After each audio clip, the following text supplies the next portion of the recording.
noite, senhores telespectadores. Muito obrigado por mais uma vez estar me recebendo aí na sua casa para mais uma edição do programa Visão Saúde. O tema de hoje é extremamente importante em se tratando principalmente de ser início de ano, em que todos nós estamos muito preocupados em fazermos check-up, prevermos como está a nossa saúde. E o nosso convidado de hoje, que já em seguida irei apresentá-lo, trará um tema de vital importância que chama-se como trabalhar ou como fazer a prevenção do câncer de mama. O Dr. Walter está aqui conosco. Dr. Walter, muito prazer, que coisa boa estar aqui. Muito obrigada, de coração, pela oportunidade que o senhor está nos dando de estar aqui. Bem, para quem está chegando agora, estamos novamente numa edição do programa Visão Saúde, em que busca essencialmente a prevenção da doença. Bem, Dr. Walter de Oliveira Filho, vou falar um pouquinho do currículo do Dr. Walter. Ele é ginecologista, obstetra, mastologista e presidente da Associação Paulista de Medicina, a Regional São Caetano do Sul. Vem desenvolvendo um trabalho extremamente interessante e necessário, né, que é a prevenção do câncer de mama. Bem, Dr. Walter, nós temos aqui uma forma livre, né? Conhecendo todo o seu trabalho, todo o seu comprometimento, como eu até disse para a sua assessoria, que eu me sentia muito lisonjeada de ter um ilustre humanista hoje no programa. Muito obrigado. Eu que estou lisonjeado em estar aqui com você e tentar levar alguma coisa que possa auxiliar as suas telespectadoras. Muito obrigada. Eu gostaria de falar, o câncer de mama é talvez dos cânceres o que menos a gente pode falar em prevenção. Não há como prevenir. É o único câncer que você não tem nenhum método que faça, porque prevenir é alguma coisa que você faz para que ele não aconteça. No caso do câncer de mama, infelizmente, nós não podemos fazer isso. Então, a gente tem alguns cuidados, vamos dizer assim, que a gente poderia passar para as pacientes no sentido de dizer assim, o que diminui o risco de uma mulher ter câncer de mama? Primeiro, as mulheres que engravidam antes dos 28 anos têm um risco de câncer de mama menor. As mulheres que amamentam, embora isso seja muito discutido, também têm um risco de câncer de mama menor. Além disso, as mulheres que não engravidam e que têm uma vida menstrual muito grande, muito prolongada, elas têm uma incidência maior de câncer de mama. Por exemplo, as freiras, né, que não engravidam e têm uma vida menstrual geralmente prolongada pelo próprio hábito de vida delas, ela é do grupo profissional de mais alto risco para câncer de mama. E há um outro lado que deve chamar atenção, que é o lado familiar. Então, a gente sempre tem que estar atento a paciente que tem antecedentes familiares ou de câncer de mama ou de câncer de ovário. E para esse grupo de pacientes a gente vai dar uma atenção maior. Não, como eu te falei, como prevenção, mas procurando orientação para fazer a detecção, que é você achar um câncer quando ainda não existe nada que sugira que ele está lá, ou o diagnóstico precoce, que é quando você faz o diagnóstico de câncer numa fase em que ele ainda está localizado na mama. Que tem algum tipo de mal-estar, algum sintoma, né? O grande problema dos sintomas de câncer é que eles sempre são tardios. Então, o câncer de mama, por exemplo, ele diz assim, se ele for detectado no começo, é bom. Só que até 1 centímetro, a maioria das mulheres e dos médicos não palpam. Então, você não pode confiar na palpação como um método para diagnóstico precoce. Mas, infelizmente, no Brasil e na grande maioria dos outros países, ainda é o que mais detecta. É a mulher fazendo o autoexame e diagnosticando um nódulo de mama nela. Então, o nódulo é o primeiro sinal que a mulher pode achar. Nós não podemos falar em dor, porque senão nós vamos assustar todas as mulheres. A mama é um órgão extremamente sensível às flutuações hormoniais, geralmente dá dores no período pré-menstrual. E se a gente falar em dor de mama ligado a câncer, nós assustamos todo mundo gratuitamente. Então, o autoexame é importante para esse diagnóstico já não tão precoce, porque já é um nódulo palpável, mas hoje em dia, com a evolução dos tratamentos, esses nódulos têm praticamente também 100% de chance de cura. E esse autoexame, né, doutor Walter, é um processo educacional, né? Educacional. É um trabalho que, no sentido da conscientização, já que a prevenção ela seria uma forma de antecipar-se à doença. Isso. E é uma coisa de cultura mesmo da população, né? Porque como nós não temos qual seria o padrão ideal, vamos dizer assim, de assistência que a gente deveria ter? A partir dos 15 anos, a mulher está passando no mastologista, está fazendo controle anual com o mastologista, fazendo ela mesma o seu autoexame todo mês, sempre que ele indicasse, fazendo um ultrassom, e a partir de pelo menos os 35 anos está fazendo uma mamografia. Hoje ainda não existe esse tipo de formação cultural. A maioria das mulheres, vamos dizer assim, as que a gente acha que estão ótimas são aquelas que anualmente estão fazendo o seu controle, passando no ginecologista ou no mastologista e fazendo os exames solicitados. Mas a grande maioria não faz isso. Então, hoje o que a gente prega é que as mulheres se engajem nessa campanha. Cada vez que ela souber de um programa, de uma palestra, que vai ser ensinado o autoexame, que ela se engaje, vá lá assistir para ver como é que é, perder aquele medo, diz, puxa, mas se eu vou me examinar e achar alguma coisa, aí o que eu faço? Pois é, mas e aí? Não se examinando vai ser pior.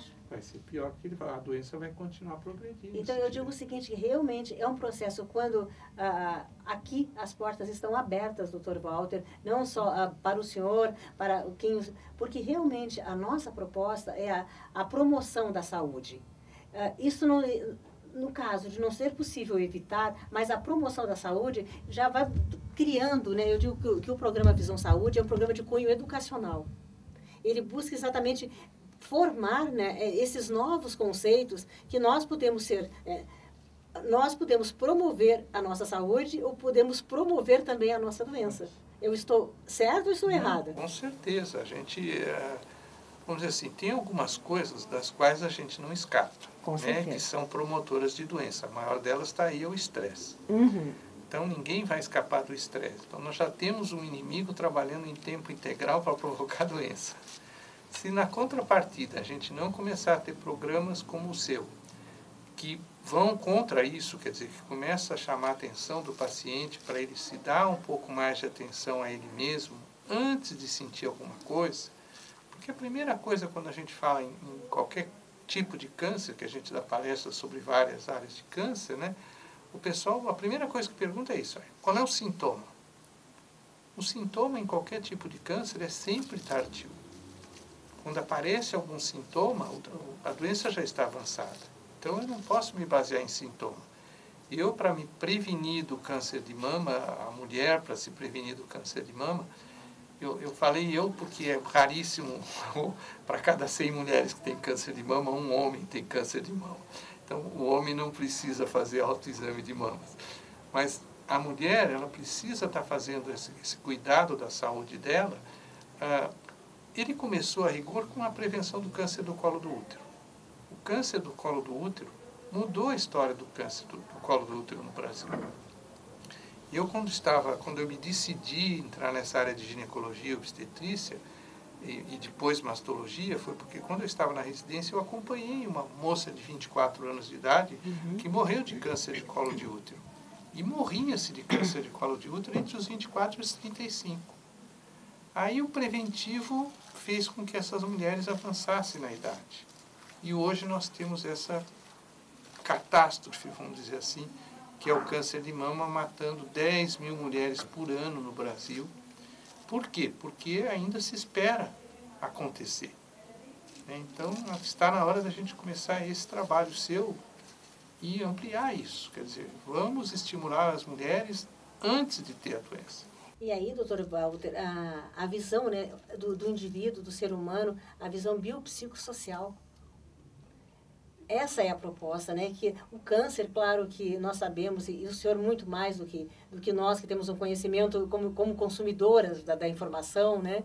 Que realmente ele tem muitos fatores de natureza emocional, psicológica, relacional, psíquicas e outras razões que levam. Então, o que o senhor poderia dizer nesse sentido? Quais atitudes, né? Quais situações atitudinais poderiam ser tomadas na busca desse equilíbrio interno, porque a doença é uma consequência. Ah, sim, a doença é o quadro final, vamos dizer assim, quando você fugiu de todos os caminhos bons que você poderia ter seguido, né? Eu costumo dizer que existem algumas coisas para as quais a gente tem que dar uma atenção, né? A primeira delas é o amor, né? Amar é uma coisa que produz serotonina. Serotonina é o único hormônio até hoje comprovado que é capaz de mudar DNA. Por exemplo, nós estamos aqui embaixo de luz de mercúrio, poderíamos estar embaixo da luz solar. Qualquer uma delas está batendo na nossa pele e está provocando mutação num monte de células. Algumas delas, se eu carregar o gene para ter um câncer de pele, algumas delas vão chegar de noite já com tudo prontinho para formar um câncer de pele. Quem não vai deixar isso virar um câncer de pele? A serotonina. Então, o primeiro grande produtor da serotonina é o amor, sabe? Em qualquer estágio que a gente imagine. Mas começando por aquele amor espiritual que você entrega para a pessoa que você achou a sua alma gêmea, para aquela pessoa que você vê que é carente e você pode ajudar, para aquela pessoa que você nunca vai ver e vai mandar uma contribuição para ela lá do outro lado do mundo. Isso é amor. Aquela pessoa que vai receber essa sua ajuda lá não vai saber, mas você já produziu a sua serotonina e já fez o seu bem-estar. Então, esse é o primeiro passo. Outra coisa, nós temos hoje uma vida extremamente estressante contra a qual pouco nós podemos fazer. Nós não vamos conseguir melhorar o trânsito, tá? Nós não vamos conseguir melhorar as esperas que a gente tem que ter hoje em tudo que é lugar, né? Nós hoje vivemos de espera. Esperamos que o Barack Obama dê certo, esperamos que o trânsito melhore, esperamos que aconteça aquilo. Então, nós precisamos encontrar mecanismos de escape do que o estresse causa no nosso corpo, que é uma mudança química. A grande manifestação química do estresse é o aumento do cortisol, que a primeira coisa que faz é diminuir a minha imunidade. Aquela célulazinha de câncer que eu formei aqui durante o seu programa de pele, por causa das luzes de mercúrio, sim. Se eu chegar de noite e eu não tiver serotonina para acabar com ela, ela vai evoluir. Tá? Mas como é que isso vai ser definido, vamos dizer assim? Se eu chegar de noite, não fiz toda aquela quantidade de amor que eu precisava para produzir serotonina, mas se eu tiver um sono bom, eu vou entrar na fase 4, 3 e 4 do sono, onde há uma liberação grande de serotonina, e isso vai ser corrigido à noite. Então, aquele efeito que o cortisol do estresse me fez o dia inteiro é corrigido à noite. E esse amor, doutor, que o senhor coloca, é o amor perdoar, né? É o amor não cobrar-se tanto, não necessariamente, né? Eu já compreendi, é o amor fraternal.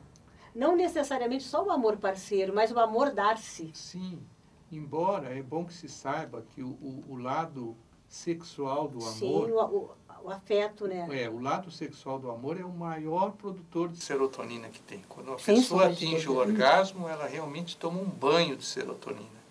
Então, por isso, é outra coisa que hoje a gente tem, em função dessa vida estressante, quantos casais você conhece que têm uma vida sexual satisfatória?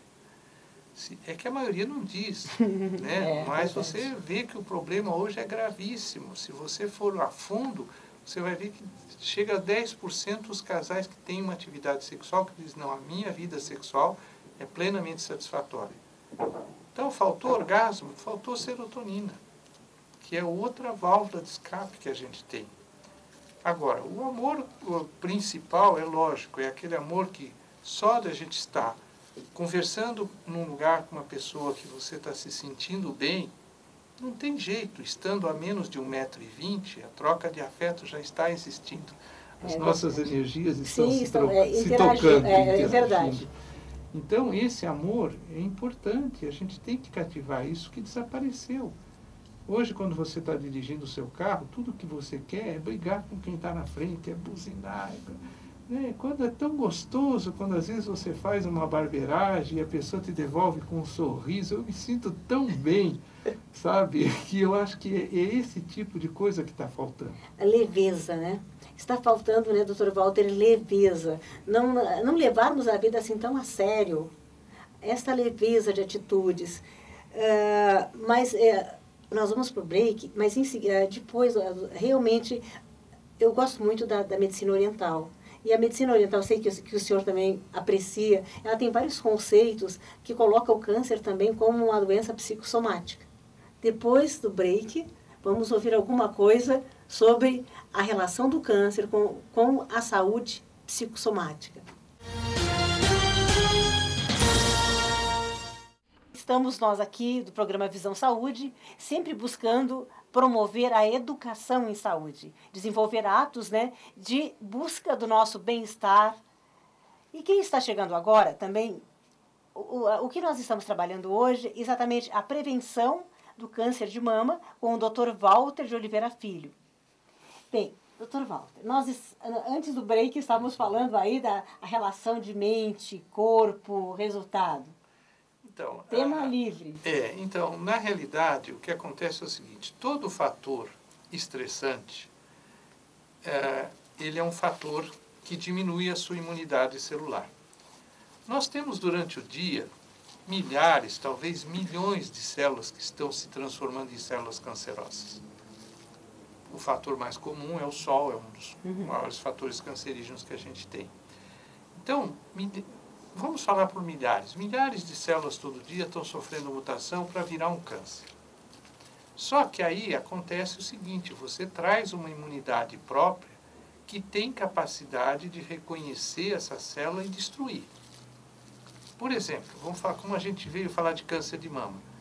Quando uma mulher tem um câncer de mama de 1 centímetro, ela está jogando dentro da corrente sanguínea todo dia 160 mil células cancerosas. E praticamente todas essas 160 mil células estão sendo destruídas. Todas. Porque a imunidade da pessoa tem capacidade para isso.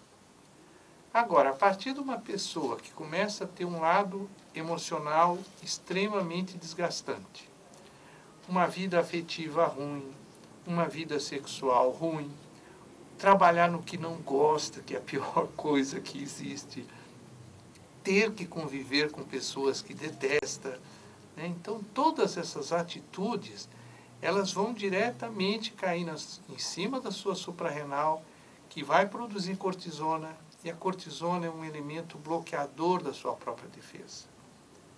Então, o lado psicossomático do câncer, ele existe. Nós não somos capazes, eu pelo menos ainda não fui, de ligar cada tipo de aspecto psicológico a um tipo de tumor.